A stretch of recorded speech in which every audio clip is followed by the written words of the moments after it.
Ayo, and what is up, gang? Thank you so much for checking out Sledgehammer TV today. It is Friday, December the 15th, and this Sunday is the WWE's Clash of Champions pay-per-view, brought to you by Smackdown Live, and it is the most underwhelming and maybe possibly the worst pay-per-view card they have assembled for the whole entire year. The WWE is going out with a big fat dud, and we are here to talk about it right here and right now on the newest, fastest wrestling podcast in all of the YouTube wrestling community. It is the Sledgehammer Wrestling Show. So, let's do it. The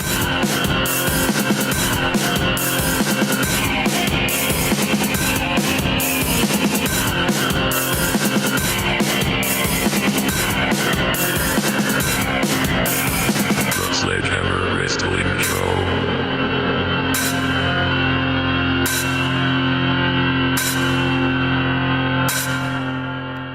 Alright, wrestling fans, thank you so much for joining me. My name is Nick Nightmare. Along with me is the World Heavyweight Champion of Microphones, Blue the Snowball Microphone, and we are here to bring to you our Clash of Champions preview and predictions 2017. And man, I am not at all looking forward to this one.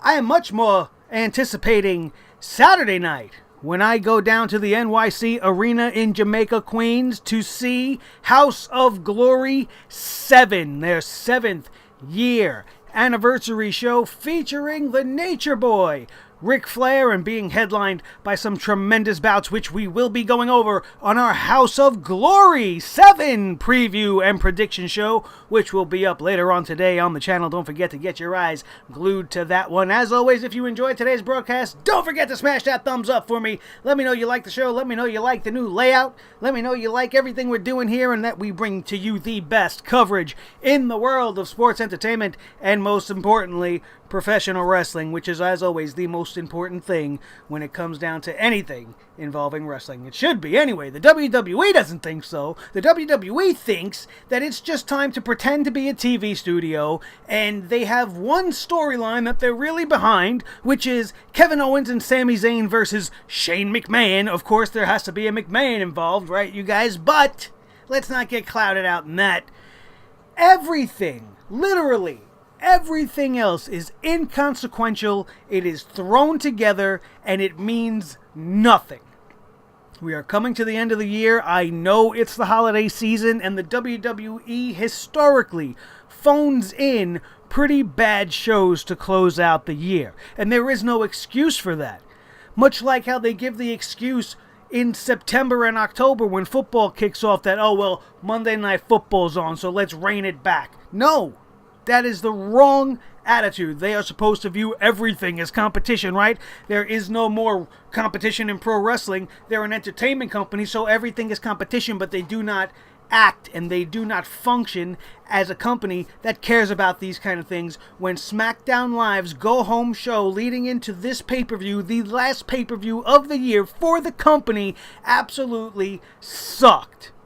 It was boring. You didn't miss anything that you couldn't have read online.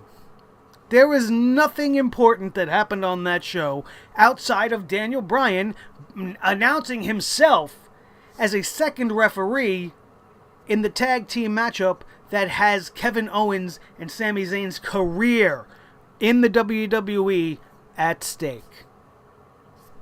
That's all you needed to know from SmackDown. They could have very easily announced that on WWE.com like they like to do. Or send out a tweet, or put it up on their Facebook page. It wasn't necessary to make it the one and only thing to focus on and care about on SmackDown Live. Consequently, the only other storyline that is actually happening, and has been happening probably underneath their nose, not even really realizing it, is the storyline between Zack Ryder and Mojo Rawley. The tag team breakup of the Hype Bros was one of the more intriguing things that were going down on SmackDown, and they were not even on the go-home show at all. Their match is taking place on the pre-show, which is where we are going to kick off this preview and prediction. Zack Ryder versus Mojo Rawley.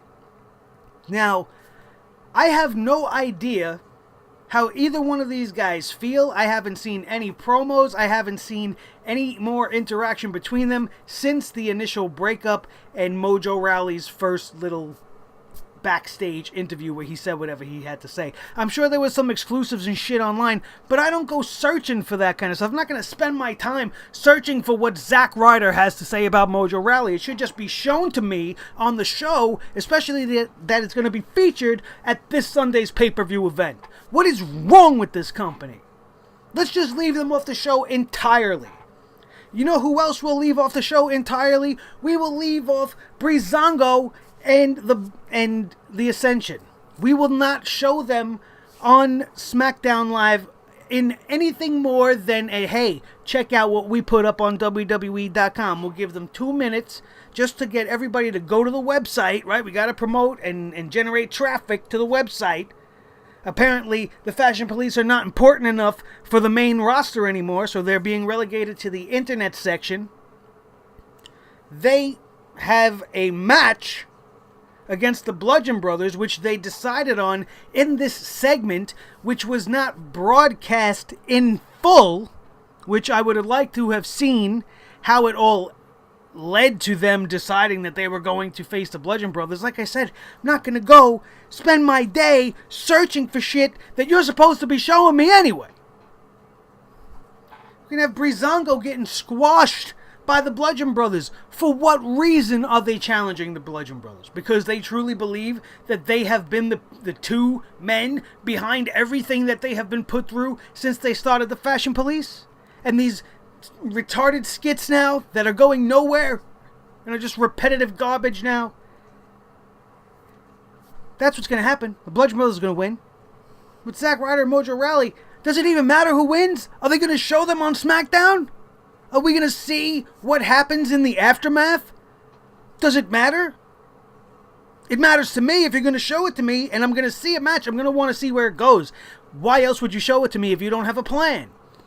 Nothing on this card has a plan. Everything here is just random nonsense. The United States Championship, speaking of random nonsense, is being put on Baron Corbin, the lamest United States champion of all time. A babyface challenger in the glorious Bobby Roode, which is very lame. And then probably the lamest superstar in all of the WWE. He has been the perennial lame duck just waiting to get shot and put out to pasture. Dolph Ziggler being involved in this triple threat for the United States Championship. Why? Why couldn't it have been just one-on-one Bobby Roode versus Baron Corbin? Give the title to Roode, get Baron Corbin off TV and back on track because he's just boring as hell. And I was very big on Baron Corbin. I was a very big fan of his in NXT. I was excited to see him come up to the main roster. I thought he was going to do good in matches against guys like Braun Strowman. I thought it would be intriguing to see two big men of the new generation going at it. Not Braun Strowman and fucking Kane. No, that's what we get. We get Braun Strowman and Kane. Nothing that nobody wants to see on the red brand. And on the blue brand, you're taking your resident big guy and you're making him a goon. You're making him nothing but a loser. You make him lose the Money in the Bank contract. He goes on this terrible skid of sorts, and now he finds himself the United States champion. And he's going up against Bobby Roode. And Dolph Ziggler decides to interject himself into this whole thing, and we have a nonsensical triple threat match where Dolph Ziggler's going to get the pin. Not to win the match. He's going to be the one getting pinned, rather, I should have said. That's the only reason why he's being involved in this match. So that Bobby Roode doesn't have to suffer a loss, and Baron Corbin can win and retain his championship, which is what will end up happening, by pinning a very unhappy Dolph Ziggler. And I can't wait for him to shut his doors and open other doors to other places for himself. Because it's done. Dolph Ziggler is done. He is boring. He is boring. I see his face, I hear his music, and I'm just like, remember that feeling back in the day when you used to see like Iron Mike Sharp in the ring? You know, you knew the other guy was just going to come out and just beat Iron Mike Sharp. It didn't matter what he brought to the ring. Guys like Barry Horowitz. This is the level where I see Dolph Ziggler in modern day. They don't have these guys anymore because they take their superstars and turn them into these guys. Absolutely ridiculous. Baron Corbin's going to end up walking out the United States Championship. If he doesn't, I'll be very happy. Let's not get me wrong. I want Bobby Roode to win, but I don't like good guy Bobby Roode. I think it's nauseating. I think him winning the title as a good guy is not going to work very well. It's going to work against him in anything, and the best thing he could do is turn heel when he wins that title. So let's hope for the best and see if that's what happens, but I don't see that happening. I think Baron Corbin will retain his championship. We got the special attraction match, right? We got Randy Orton and Shinsuke Nakamura versus Kevin Owens and Sami Zayn, and Shane McMahon and Daniel Bryan both as the special guest referee. First of all, I'm not going to even get into the semantics of two referees. One of these guys obviously has to be positioned outside. You can't have two referees in the ring occupying space where these guys need to perform. It's hard enough for the one referee to keep himself out of the way. Daniel Bryan's not supposed to be taking any physical contact. How is that going to happen if he's in the ring with 5, 6 other guys? It's just not going to happen. So Daniel Bryan will probably be that outside referee, right? Getting involved where he sees maybe Shane McMahon playing a little favoritism to Randy Orton and Shinsuke Nakamura. Maybe Shane's a little slow on the count here and there, or fails to break apart a submission. And Daniel Bryan has to get in there and be like, yo, I'm here, don't forget. I'm here to watch your back. I'm here to make sure you do the right thing and call this down the middle. What are you doing? This has got to lead to something. I don't know what it's going to lead to between Shane McMahon and Daniel Bryan. They are definitely teasing the hell out of the possibility of Daniel Bryan coming back. We've covered it on this channel for the last 2 weeks because it's been all over the news. But I don't want to put too much stock into it until I hear some more finality in the doctor's results. And as of right now, Daniel Bryan ain't getting in the ring. So none of this makes any sense. Because why have two referees if there's not going to be confrontation, which ultimately should be resolved in some sort of a match down the line? That may be in their back pocket. Maybe they're hoping that Daniel Bryan gets cleared so that they can pull the trigger on this and have something to do with Daniel Bryan. But you don't need Shane McMahon. There's plenty to do with Daniel Bryan. You got Kurt Angle on your roster. You don't need to tell me that you need something to do with Daniel Bryan. The opportunity will present itself when the time is right. Otherwise, this match holds in the balance the fate of Kevin Owens and Sami Zayn. Kevin Owens getting the win on the go-home show over Shinsuke Nakamura gives them the momentum going into this match. They are the heels. They shouldn't have the momentum, especially when they have everything to lose. Shane McMahon has nothing to lose. Randy Orton has nothing to lose. Shinsuke Nakamura has nothing to lose, although that's all he does lately is lose. Obviously, he don't care. But none of these guys have anything up for grabs. Nothing is at stake. It's all on the shoulders of Owens and Zayn. So they gain the momentum after this past Tuesday, right? So what does wrestling logic tell you is going to happen? It tells you that Randy and Shinsuke are going to win. And if they win, what is the result of that? Owens and Zayn will be fired. Now, they're going to obviously turn this into a comeback story. And somehow Daniel Bryan will be involved and will get them to come back to SmackDown or get them back on the roster somehow. We all see it coming. Perhaps they're going to pull the Matt Hardy angle from back when he was unceremoniously released from the WWE following his breakup with Lita and that whole drama and scandal with Edge, and have them showing up in the audience, causing a commotion backstage, breaking into the arena week after week, just wanting their job back. And if I'm being honest, I wouldn't actually be opposed to it, but the fact that I can already see it coming, if that's in fact the way they're going, I'm going to tell you I told you so, and you can remember you heard it right here on the Sledgehammer Wrestling Show first, because that's what my gut tells me is going to happen. Sami Zayn, Kevin Owens will lose. Some sort of tomfoolery, some sort of shenanigans will go down. Shane McMahon will make sure his guys win. And Daniel Bryan's going to be pissed and end up bringing these guys back. Only time will tell how that one's going to play out. In a match that I was very much looking forward to until they flooded the pool with everybody, we were going to have a very nice tag team championship matchup featuring the hot as fire Usos and the up and coming Gable and Benjamin, which I thought was going to be a tag team classic. And we're not getting that. Instead, we're getting everybody invited to the party.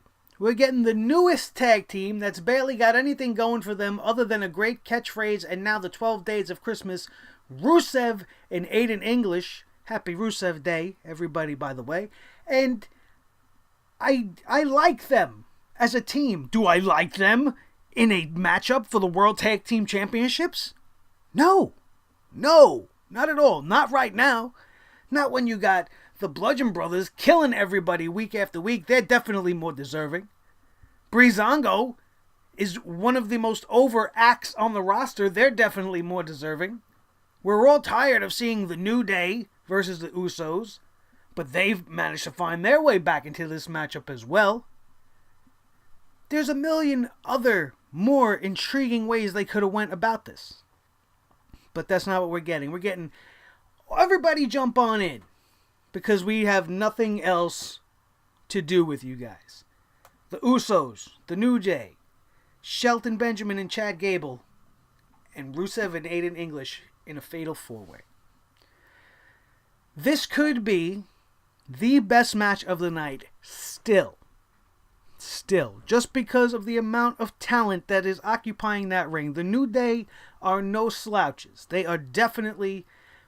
have been on top of their game, even since they've lost their longest reigning tag team title, right? They've been really probably the number 2 team as far as wrestling goes in all the WWE. The Usos, number 1. The New Day, number 2. That's why all of their matches throughout this year of 2017 have been great. Whether they've been 3 minutes or 30 minutes, they've been great. I don't think they've had any 30-minute matches. I'm getting a little crazy there. But still, you get my point. Shelton Benjamin and Chad Gable, world-class athletes. Rusev, fantastic. Aiden English, unproven, but I'm telling you that the guy is good. He was great at NXT. He can wrestle with the best of them, and I think you're going to start to see that come out in this matchup. But with the mixture of all these teams, and it not being an elimination style, at least as of this moment of this recording, this is not an elimination fatal four-way. This is just a straight-up first pinfall, first submission wins the match. I think the Usos are going to lose. Who are they going to lose to? Probably the New Day. I wouldn't see it any other way. And out of all the talent in this matchup, I fully expect Aiden English to be the one to take the fall. And that's how I could see it playing out. This way they can get the titles back on the New Day. For some unknown reason, they don't need it. The Usos should not be blemished here. They should go in there facing the best of the tag team division on Smackdown and come out on top because they are the best team. They have been all year, and they should go out on top, and that's what I want to happen. But my gut tells me that is not going to be the case. The SmackDown Women's Championship, Charlotte Flair versus Natalya in a Lumberjack match.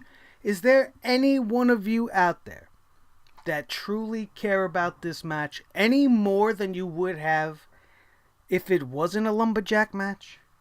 We've seen Charlotte versus Natalya essentially since Natalya has been the champion. Charlotte has now got the championship from Natalya, and she continues to fight only Natalya.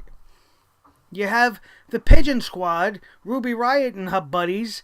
They're looming in the background. They're doing everything Paige and her friends are doing on Raw. They're copying and pasting every single segment from Raw to SmackDown. So they're essentially useless. They're just going to do whatever Paige does. And everybody else, you're going to have the Woman's Money in the Bank contract holder out there. Which may be the only thing that intrigues me.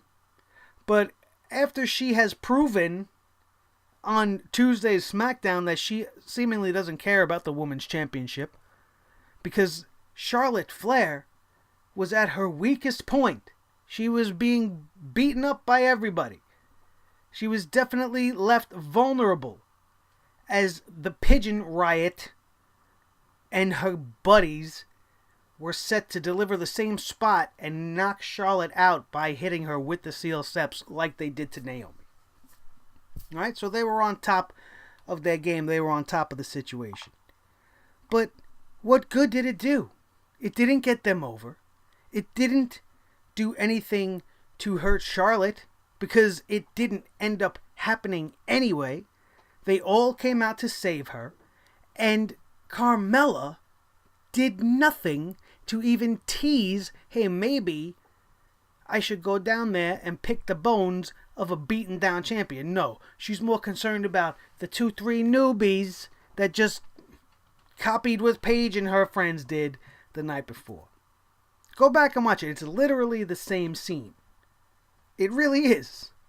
It's absolutely crazy. Like, they don't think we're going to notice these things. Just like they didn't think we were going to notice there was a guest commentator at the table for every single freaking match last night, except the 3-minute squash match by the Bludgeon Brothers. Not last night, Tuesday night. You know what I'm talking about.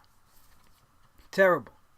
Charlotte Flair's going to win this match. There's no reason to give the belt back to Natalya. If they do, they're fools. They're absolutely fools. Let's not do what we did on Raw. That was not fun, the back and forth with Charlotte and Sasha. I would have much rather Charlotte reigned over the division and then build up and give the title to Sasha. The women's division would be in much better shape if that's the route they went. I'm hoping that's the way they're going to go here.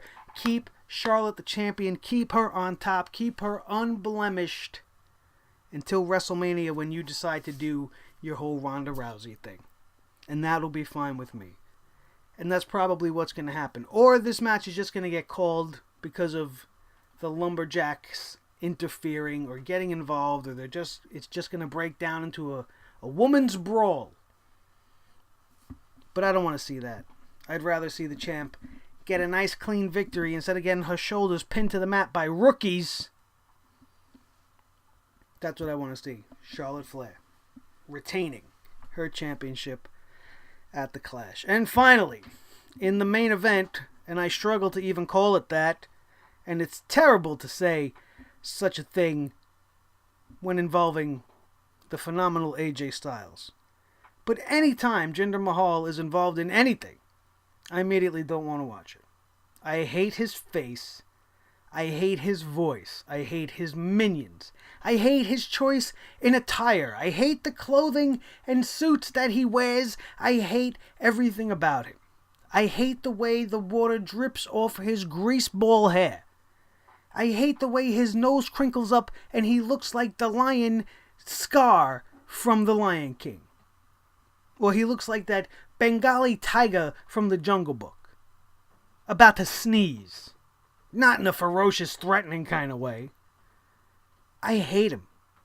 And the mere fact that this match is happening has me terrified that they're going to give the title back to Jinder Mahal. It certainly seems like a WWE move, just to shock us.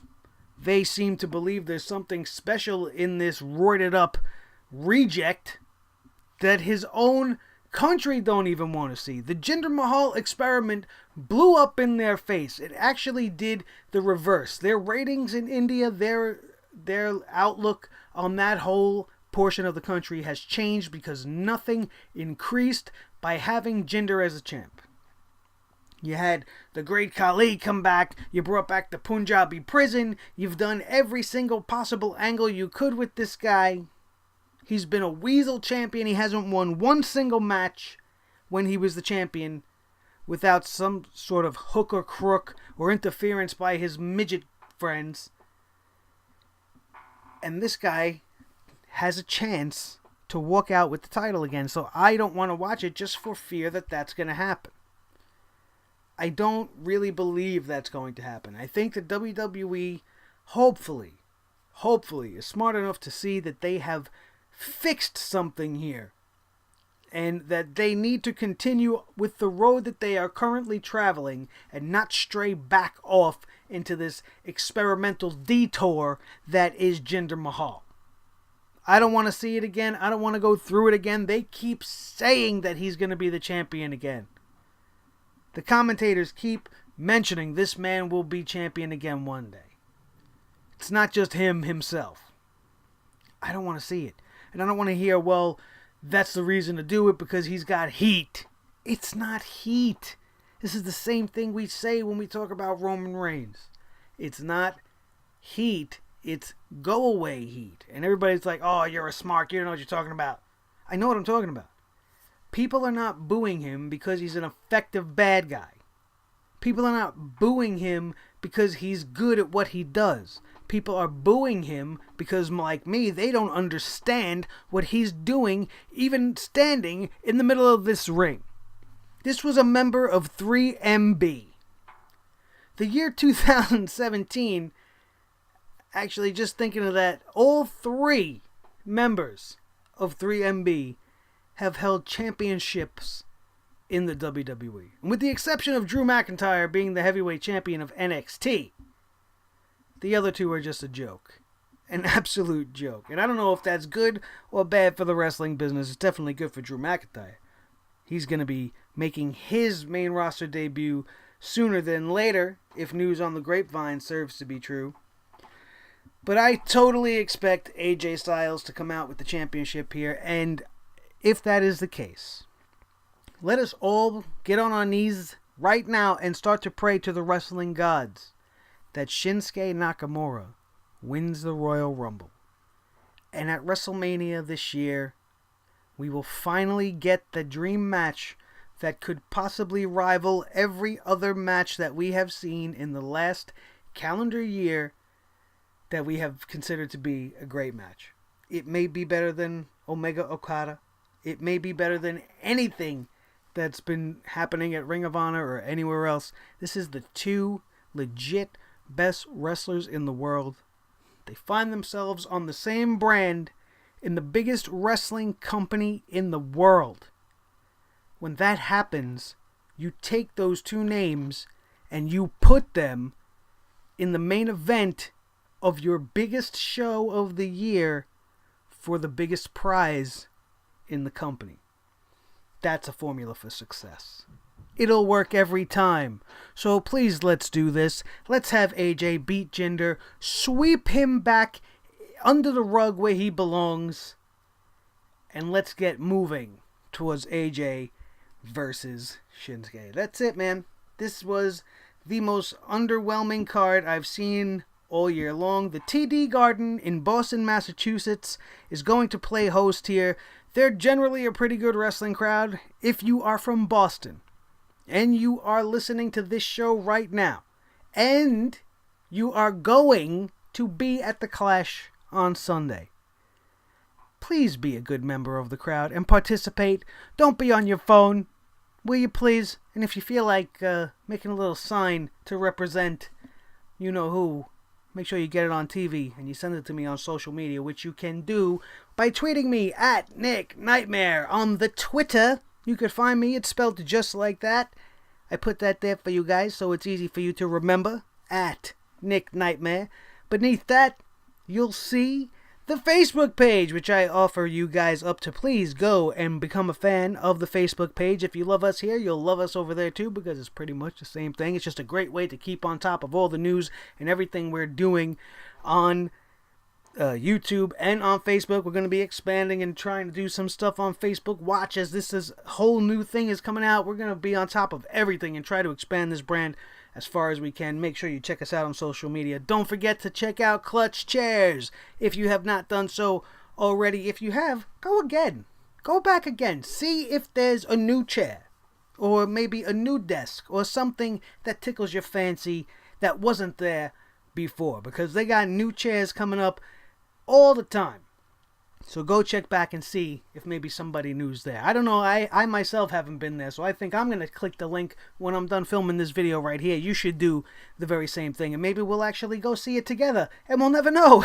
It doesn't even matter. Just go click that for me so we can support the show the best way possible. If you like today's show, don't forget to smash that thumbs up, give us that like, show us you enjoyed it, and if you are not a member of the Sledgehammer Club family, All you have to do is smash that subscribe button, punch it right in the S, nice and hard, hit that subscribe button, ring the bell to let the world know that you are part of the show, and you will be updated every single time one of our videos drops. The very second that it does, you will get a notification. All you got to do is ring that bell. Thank you guys so much. There's going to be a lot of stuff on the channel this weekend. Like I said, the House of Glory preview and predictions will be up later on today.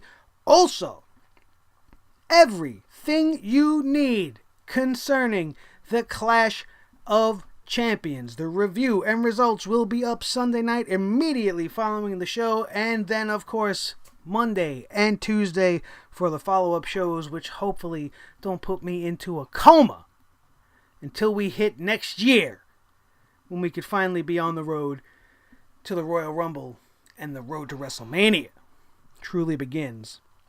Maybe it might be a good one. What happens Sunday night at the Clash of Champions certainly is going to tell the tale. Thank you guys so much. My name is Nick Nightmare. This is Blue the Snowball Microphone, the World Heavyweight Champion of all microphones, and you have just watched the Sledgehammer Wrestling Show right here on Sledgehammer TV. That is going to do it, and we are out of here, and we will see you next time right here on the Sledgehammer Wrestling Show. Thank you guys so much. See you later on today for the House of Glory preview show. Have a good one.